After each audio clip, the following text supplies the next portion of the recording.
کہ لوگوں سے بات چیت نہ کرنی پڑے، تو مجبوری کے کام، کیونکہ ہمارا دین قرآن میں ایک اصول بتایا گیا، لا یکلف اللہ نفسا الا وسعها، اللہ کسی کی وسعت سے زیادہ، طاقت سے زیادہ اس پہ بوجھ نہیں ڈالتے یا اس پہ تکلیف نہیں ڈالتے. تو اسلام بڑا آسان دین ہے، اس کو کبھی مشکل نہ سمجھیں. ٹھیک ہے نا، ہمارے نبی نے فرمایا یسروا ولا تعسروا، لوگوں کے لیے آسانیاں پیدا کرو، ان کو کے لیے مشکل مت پیدا کرو.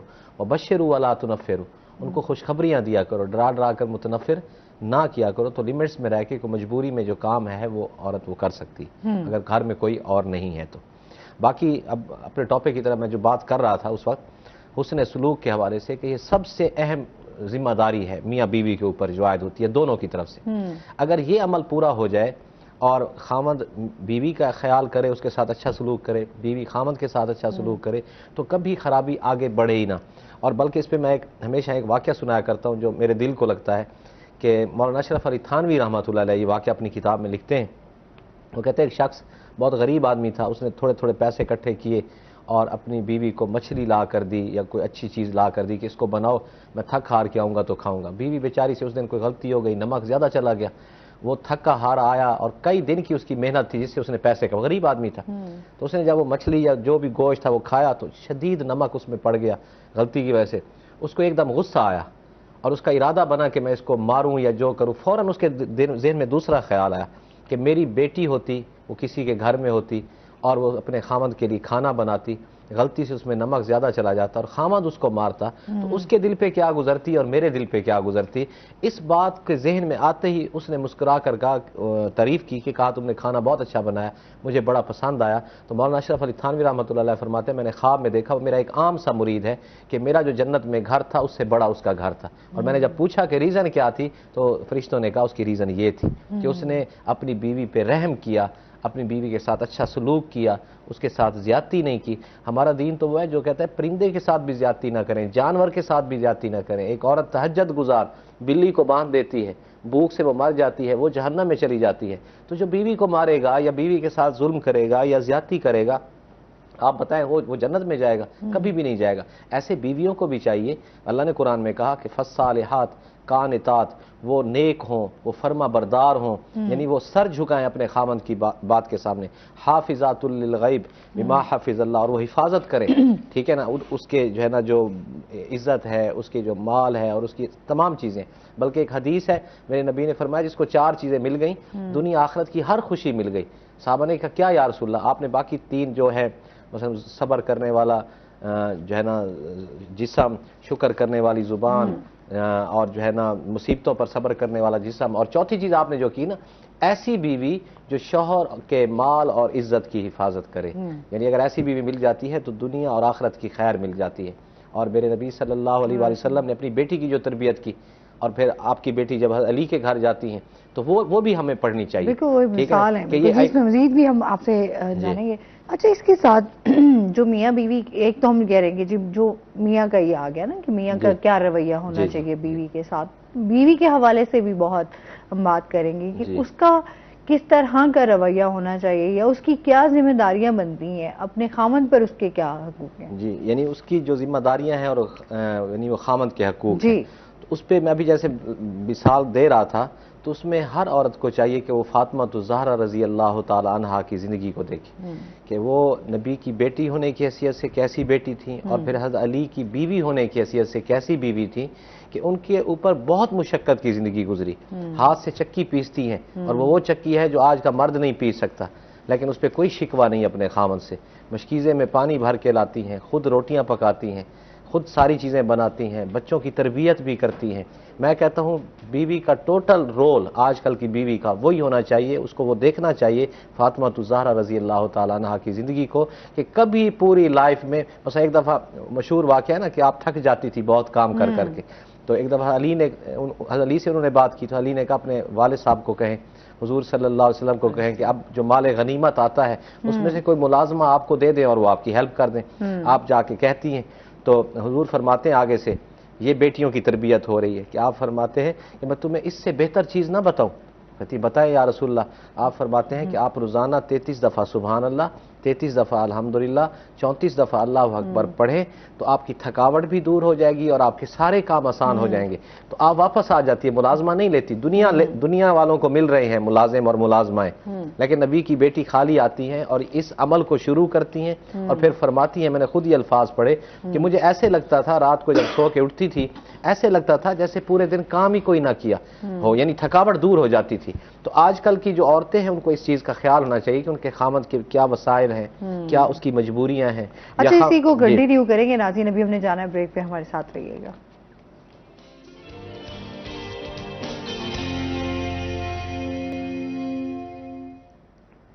ویلکم بیک ناظرین. اچھا, بات ہو رہی تھی جس طرح میں اس کو تھوڑا سا ریلیٹ بھی کروں گی کیونکہ آج کل ہماری جو بچیاں ہیں اسپیشلی, کیونکہ عدم برداشت جو ہے وہ جتنا بڑھ رہا ہے تیزی سے, اچھا دونوں میں ہے, جہاں میاں بیوی میں ہم دیکھ لیں اب اس طریقے سے چیزیں جو ہے نا تحمل نہیں ہے, برداشت نہیں ہے, غصہ بہت جلدی آ جاتا ہے, اسی طرح طلاق کی شرح میں بھی اضافہ ہو رہا ہے. اچھا, کیونکہ بیوی کے بھی بہت سارے رائٹس ہیں, اگر میاں بیوی دونوں کو سمجھنے ہوں گے آج کے وقت کے مطابق, کیونکہ ہم بات کریں تو پچھلا جو ہمارے شاید پیرنٹس نے ٹائم گزار لیا ایک دوسرے کے ساتھ, وہ کچھ اور ٹائم تھا. ابھی جو کرنٹ ہمارے ایشوز ہیں, جو ہمارے مسائل ہیں, تمام چیزیں ہم دیکھ رہے ہیں, اس میں ہماری لائف جو ہے نا وہ بڑی مشکل ہو گئی. ایکسپیکٹیشنز بہت زیادہ بڑھ چکی ہیں ایک دوسرے. اس حوالے سے بھی بتائیے گا کہ کیا کرنا چاہیے, کس طرح کا رویہ اختیار کرنا چاہیے. آپ نے بہت اچھا سوال کیا, یہ کرنٹ ایشو ہی ہے, لیکن اسلام ہر کام میں اعتدال کا حکم دیتا ہے اور یہ بہت بہترین اصول ہے زندگی کے. جس شعبے میں آپ اس کو امپلیمنٹ کریں گے اس کے ثمرات آپ کو ملیں گے. بات بالکل ٹھیک ہے, ہمارے بڑے جیسے گزار کے گئے, آج زمانہ چینج ہو گیا. پہلے وہ ایک سادہ سے لباس میں بھی گزارا کر لیتے تھے, اب جو فیملیز ایشوز ہوتے ہیں ہماری اس میں جو ہے نا وہ انہوں نے کہنا ہے کہ جی ہم نے وہ برانڈ کا سوٹ لینا ہے, یہ کرنا. لیکن اس میں ساری چیزوں میں میں ایک اعتدالی پہلو آپ کو بتا رہا ہوں کہ اگر خاوند کے پاس وسائل ہیں اور وہ پھر خرچ نہیں کرتا, پھر وہ مجرم ہے. اگر اس کے پاس وسائل نہیں ہیں, ٹھیک ہے جی, تو اس میں پھر عورت کو اس چیز کا خیال رکھنا چاہیے کہ میرے خاوند یہ مجبوریاں ہیں, اس کے پاس یہ لیمیٹیشنز ہیں, وہ محدود ہے اس آمدنی تک, تو میں نے اسی میں گزارا کرنا ہے. اور اس پہ بھی میں ایک, یعنی جو دیکھیں ہمارے نبی کی لائف ہے وہ قیامت تک کے لیے, اس زمانے کے لیے نہیں ہے, قیامت تک کے لیے. اس کو جب آپ امپلیمنٹ کرتے جائیں گے فائدہ ہوگا. تو اس میں بھی مشہور ایک واقعہ میں سنانا چاہتا ہوں. ایک دفعہ آپ کی بیویاں ساری اکٹھی ہو کے آئی تو کہا یا رسول اللہ پہلے آپ کے پاس کچھ نہیں ہوتا تھا تو ہم بھی کچھ نہیں مانگتی تھی, اب مال غنیمت آتا ہے تو ہمیں بھی دے. آپ کی بیویاں بھی اکٹھی ہو گئی, اس کا ذکر قرآن کے اندر ہے, سورت کے اندر ہے, قرآن کی وہ آیت بھی ہے. پھر نبی نے وہاں جو ہے نا ان سے تھوڑا سا, نبی کو یہ بات پسند نہ آئی تو آپ نے ان سے اعراض کیا, کچھ دن ان سے بات نہ کی, تو ان کو فیل ہوا کہ نبی صلی اللہ علیہ وسلم ناراض ہو گئے. یعنی آپ کی ناراضگی کیا ہوتی تھی اپنی بیویوں سے, آپ بولنا چھوڑ دیتے تھے, کبھی ایک لفظ بھی غلط نہیں بولا اپنی بیویوں سے. اور آج ہمارے ہاں کیا مسئلہ ہے, گالی دینا, مارنا, شدید منع کیا گیا ہے عورت پہ ہاتھ اٹھانے کو, شریعت نے منع کیا ہے. اور ہماری ساری فساد کی جڑ یہی ہے. جب میاں بیوی میں اختلاف پیدا ہوتا ہے, جب آپ کسی کی عزت نفس مجروح کریں گے, آپ گالی دیں گے, آپ ہاتھ اٹھائیں گے, پھر وہ محبتیں کبھی دوبارہ نہیں لوٹ آتی. آپ اعراض کریں, چپ ہو جائیں تاکہ اس کو فیل ہو کہ میں نے کچھ غلط کیا ہے, یا پھر اس پہ ڈسکشن ہو جائے. تو پھر جب انہوں نے پوچھا یا رسول اللہ آپ ناراض نہ ہو, آپ بتائیں ہمارا کیا قصور ہے, آپ نے کہا تمہارا قصور نہیں ہے, تم میری بیویاں ہو, تم نے اگر میرے ساتھ رہنا ہے تو جیسے میں کہوں ویسے رہنا ہے, اگر میرے ساتھ نہیں رہ سکتی تو جتنا مال و دولت چاہیے میں دے دیتا ہوں, آپ مجھ سے علیحدگی اختیار کر لو. تو پھر وہ بھی آپ کی بیویاں تھیں, انہوں نے کہا یا رسول اللہ ہمیں تو آپ کی خوشنودی چاہیے, ہمیں مال و دولت نہیں چاہیے. یہ تو خیر اس زمانے کا معاملہ تھا, لیکن میرے نبی یہ کہہ کے گئے ہیں. ابھی میں نے آپ کو بتایا کہ جتنا تم پیسہ اپنی بیوی پہ خرچ کرو گے, بچوں پہ خرچ کرو گے, وہ جہاد فی سبیل اللہ سے بھی زیادہ ثواب ہے, وہ حج سے بھی زیادہ ثواب ہے, وہ اللہ کی راہ میں خرچ کرنے سے بھی زیادہ ثواب ہے. تو اس میں ہمیں جواب تو مل گیا کہ آپ کے پاس میری جیب میں پیسے ہیں, میں بیوی پہ خرچ نہیں کرتا, پھر میں مجرم ہوں. اگر پیسے نہیں ہیں, اگر میں اس لیول پہ نہیں جا سکتا تو پھر بیوی کو کمپرومائز کرنا چاہیے. میں نے جیسے ابھی بتایا کہ فاطمہ الزہرا رضی اللہ تعالیٰ عنہ کس طرح, یعنی وہ جنت کی عورتوں کی سردار ہیں, میرے نبی کی لاڈلی بیٹی ہیں. میرے نبی فرماتے ہیں میرے جگر کا ٹکڑا ہے, ٹھیک ہے نا, امام حسن امام حسین کی والدہ ہیں, لیکن کیا کر رہی ہیں, کبھی چکی پیس رہی ہیں, کبھی 4 دن فاقہ ہے, پانی پی کے روزے افطار ہو رہے ہیں. یہ ہم اس لائف کو ضرور سامنے رکھیں. میں یہ نہیں کہتا ہم دنیا داری چھوڑ دیں, ہم زمانے کے ساتھ نہ چلیں, ہمارا دین ہمیں کہتا ہے کہ آپ زمانے کے ساتھ چلیں, لیکن اپنے بچوں کی بہتری کے لیے میاں بیوی کو چاہیے آپس میں کسی قسم کا اختلاف نہ کریں. اختلاف ہو تو آپس کے اندر ہو اور اس کو دور کرنے کی کوشش کرنی چاہیے. اور ایک اصل جو مسئلہ ہے, جب میاں ادھر وہ بیوی کے کاموں میں آئے گا اور بیوی خامد کے کاموں میں آئے گی، پھر مسائل ہوں گے۔ اللہ نے ایک سسٹم بنایا ہے، بیوی گھر کی ذمہ دار ہے، خامد باہر کا ذمہ دار ہے، اور جو فیصلے ہیں وہ خامد کے اختیار میں ہے۔ الرجال قوامون علی النساء، اللہ فرماتے ہیں مرد کو میں نے عورت کا نگہبان بنایا، اس کی نگہبانی کرتا ہے اور گھر کو لے کے چلتا ہے، ایک انجن ہے پیچھے اس کے جو ہے نا وہ پوری ٹرین ہے، ٹھیک ہے جی۔ اگر وہ ٹرین اپنا رخ شروع کر دے تو پھر نقصان ہونا ہے۔ بالکل جی، ایک کالر ہے ہمارے ساتھ۔ السلام علیکم۔ جی وعلیکم السلام جی محبوب ہیں ہمارے ساتھ، کیا کہنا چاہیں گے؟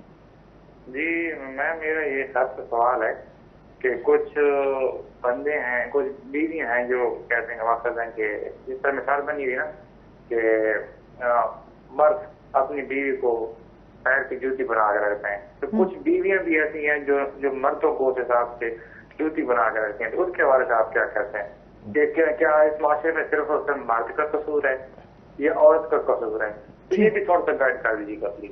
ٹھیک، بہت شکریہ۔ میں بہت اچھا سوال کیا، اور اسی پہ میں بات کر رہا تھا، میں نے بھی کہا کہ اعتدال، جو مرد ذمہ داری ہے وہ پوری کرے، جو عورت کی ذمہ داری ہے وہ پوری کرے۔ جہاں ایک دوسرے کو نیچا دکھانے کی کوشش کی جائے گی، مثلا مرد کہے کہ میں حاوی رہوں اور عورت کہے میں حاوی رہوں، میرا حکم چلے، وہاں بگاڑ آتا ہے۔ اپنی لمٹ کے اندر رہیں گے جی، وہ بھی اپنی جگہ ٹھیک ہے، کیونکہ بہت ساری خواتین جو ہے وہ اپنے مردوں پر حاوی ہوتی ہیں۔ نہیں، یہ تو کنڈیشن ہی غلط ہے کہ ایک دوسرے پہ شرائط لگانا یا آپ میری مرضی کے مطابق چلیں۔ اسلام بڑا کلیئر دین ہے، میاں بیوی کے حقوق پہ میں تو بلکہ شادی میں برابر ہیں ایک دوسرے کے، مجھے کوئی شادی میں بلایا نا، جو ایک پرانا ٹرینڈ ہے کہ پیسے بھی دیتے ہیں، چلو ہم وہ بھی کرتے ہیں، لیکن میرے ایک خاص ایک عادت ہے، میں میاں بیوی کے حقوق پہ ایک کتاب پیک کرا کے ان لوگوں کو ضرور دیتا ہوں، اور میں انہیں کہتا ہوں کہ آپ اگر اس کو پڑھ لیں گے، ہاں اگر یہ پڑھ لیں گے، اس پہ عمل کریں گے، انشاءاللہ لائف اچھی گزرے گی۔ سر بہت شکریہ آپ کا، آپ ہمارے ساتھ رہے۔ کوئی میسج دینا چاہیں ہمارے ویورز کو؟ بس میسج یہی ہے کہ آج کل جو میں اس پہ میسج یہ دوں گا کہ ملک کے جو حالات ہیں اس پہ میں دعا بھی کروں گا اللہ سے کہ اللہ تعالی ہمارے ملک کے حالات کو ٹھیک کرے، تمام عالم اسلام کے حالات کو ٹھیک کرے، اور میں پر امید ہوں اب میں پر امید ہوں انشاءاللہ اللہ ہمارے پاکستان کے مسائل بھی حل کریں گے۔ ہاں جو انفرادی مسائل ہیں نا، ملک ٹھیک ہوگا انشاءاللہ، ہمارا ملک ترقی کرے گا۔ یہ میری بات آج اس پلیٹ فارم پہ کہہ رہا ہوں، میری بات یاد رکھیے گا۔ انفرادی مسئلے کب حل ہوں گے؟ میاں بیوی کے مسئلے وہ حکومتوں نے حل نہیں کرنا، وہ ہم نے خود حل کرنا۔ بہت شکریہ آپ کا، اور اس کے ساتھ ہی آپ کا بھی بہت شکریہ نشا صاحب، آپ ہمارے ساتھ ہمارے شو کا حصہ رہے۔ ساتھ ہی ناظرین، آج کا شو یہیں پہ ختم ہوا، اپنا بہت سارا خیال رکھیے گا، دعاؤں میں یاد رکھیے گا، انشاءاللہ زندگی نے ساتھ دیا تو صبح آپ سے پھر ملاقات ہوگی۔ اللہ حافظ۔